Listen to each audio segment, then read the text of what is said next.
اعوذ باللہ من الشیطان الرجیم بسم اللہ الرحمن الرحیم رب اشرح لی صدری ویسر لی امری واحلل عقدۃ من لسانی یفقہوا قولی۔ السلام علیکم ورحمۃ اللہ وبرکاتہ۔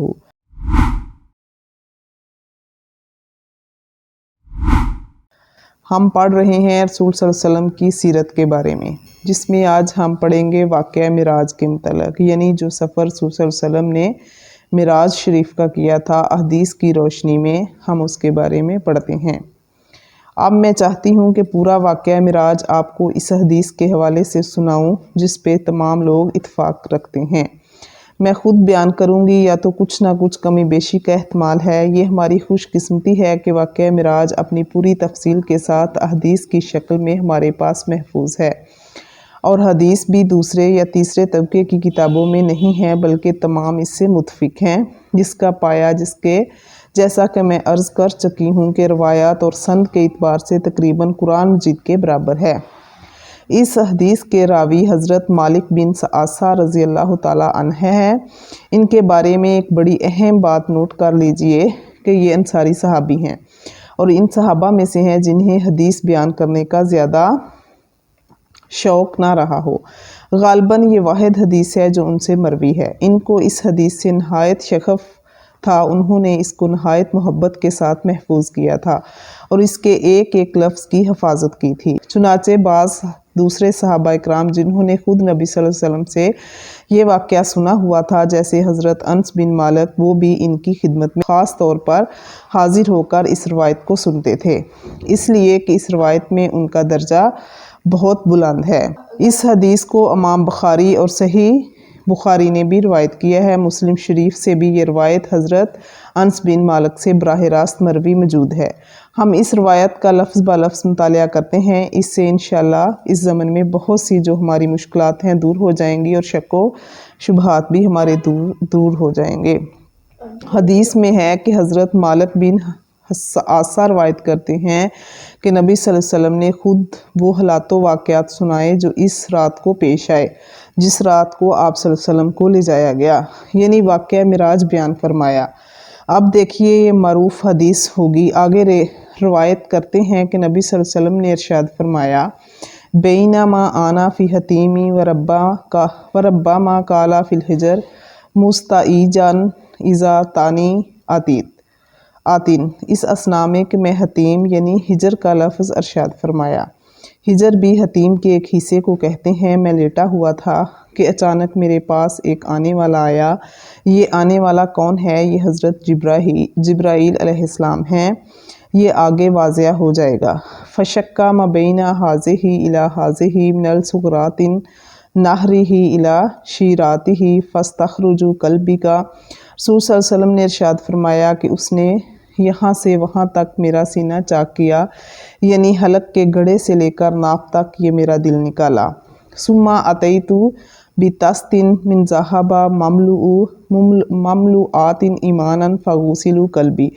پھر ایک سنہری تشت لایا گیا جو ایمان سے بھرا ہوا تھا، پھر اس سے میرا دل دھویا گیا۔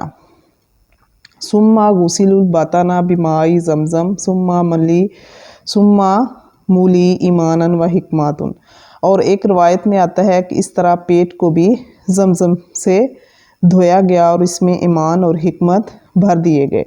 ثم اتیت بدابۃ دونی بغلی و فوق الحمار ابیضا یقال اللہ البراق۔ پھر میرے پاس ایک چوپایہ لایا گیا جو خچر سے چھوٹا اور گدھے سے بڑا تھا، وہ بالکل سفید تھا، اس کا نام براق ہے۔ یضع خطوہ عند اقصی طرفہ، اس کا ہر قدم اس کی حد نگاہ تک پڑتا تھا۔ فحملت علیہ، پس مجھے اس پر سوار کیا گیا۔ فانطلق بہ جبرائیل، اور جبرائیل میرے ساتھ چلے۔ اب یہاں نام کے ساتھ صراحت ہوگی کہ آنے والے جبرائیل علیہ السلام تھے۔ حتی اتوا سماء الدنیا، یہاں تک کہ وہ آسمان دنیا تک پہنچ گئے، یعنی یہ پہلا آسمان جو ہمیں نظر آتا ہے وہاں تک پہنچ گئے۔ اس روایات میں سفر معراج کے زمینی حصے کا ذکر نہیں ہوا۔ سورۃ بنی اسرائیل کی پہلی آیات اور دوسری روایت جوڑ کر اس خلا کو پورا کیا جاتا ہے۔ آپ صلی اللہ علیہ وسلم کے سفر معراج کا پہلا حصہ زمینی سفر پر مشتمل ہے، یعنی پہلے آپ مسجد اقصیٰ تک پہنچتے ہیں۔ ایک دوسری روایت میں آتا ہے کہ رسول صلی اللہ علیہ وسلم نے ارشاد فرمایا کہ میں نے اپنی سواری براق کو اس جگہ باندھا جہاں انبیاء علیہ السلام اپنی سواریاں باندھا کرتے تھے۔ مسجد میں بہت سے لوگ نماز کے لیے جمع تھے۔ میں منتظر تھا کہ کون امامت کرائے گا کہ جبرائیل علیہ السلام نے میرا ہاتھ پکڑ کر مجھے آگے کیا، میں نے نماز پڑھائی اور پھر حضرت جبرائیل نے مجھے بتایا کہ آپ صلی اللہ علیہ وسلم کی اقتداء میں نماز ادا کرنے والے وہ تمام انبیاء ہیں جو دنیا میں مبعوث ہوئے ہیں، اور آج آپ صلی اللہ علیہ وسلم نے ان کی امامت کرائی ہے۔ یہ علامت ہے نبی صلی اللہ علیہ وسلم کے سید الانبیاء المرسلین ہونے کی۔ پھر یہاں سے آسمانی سفر کا آغاز ہوتا ہے، اور اب پھر اس روایت کا سلسلہ جوڑتے ہیں جو بیان ہو رہی تھی۔ رسول صلی اللہ علیہ وسلم حضرت جبرائیل علیہ السلام کے ساتھ پہلے آسمان پر پہنچے تو جبرائیل علیہ السلام نے دستک دی، فاستفتح، پس اس نے دروازہ کھلوانا چاہا۔ فقیل من ھذا، قال جبرائیل، تو پوچھا گیا کون ہے؟ انہوں نے جواب دیا جبرائیل علیہ السلام۔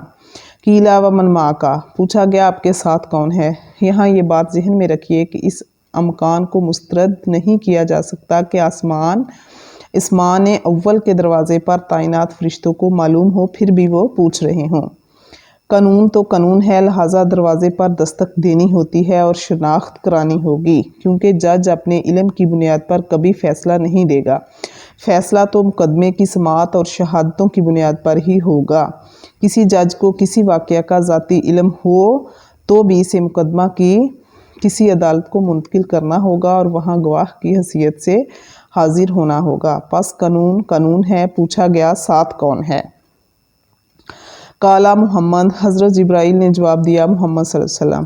قیل وقد ارسلوا الیہ، قال نعم، پوچھا گیا انہیں بلایا گیا ہے؟ انہوں نے فرمایا ہاں۔ قیل مرحبا بہ فنعم الماجی جاء ففتح، اس کے بعد کہا گیا مرحبا ہے ان کے لیے، تہنیت ہے، مبارکباد ہے، خوش آمدید ہے، کیا ہی اچھے ہیں جو لائے گئے ہیں۔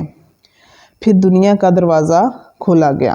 فلما خلصت فاذا فیما آدم، پھر جب میں داخل ہوا تو میں نے دیکھا کہ آدم علیہ السلام تشریف فرما ہے۔ فقال ھذا ابوک آدم فسلموا علیہ فسلمت علیہ، جبرائیل علیہ السلام نے کہا یہ آپ صلی اللہ علیہ وسلم کے جد امجد ہیں، حضرت آدم علیہ السلام ہیں۔ پس آپ صلی اللہ علیہ وسلم نے ان کو سلام کیجئے، تو میں نے ان کو سلام کیا۔ فرد السلام ثم قال مرحبا بالعین صالح والنبی صالح، انہوں نے اسلام کا جواب دیا اور فرمایا خوش آمدید، تہنیت ہے صالحہ بیٹے اور صالحہ نبی کے لیے۔ چلیں جی، انشاءاللہ ملتے ہیں نیکسٹ ویڈیو میں اسی ٹاپک کے ساتھ۔ ربنا تقبل منا انک انت السمیع العلیم۔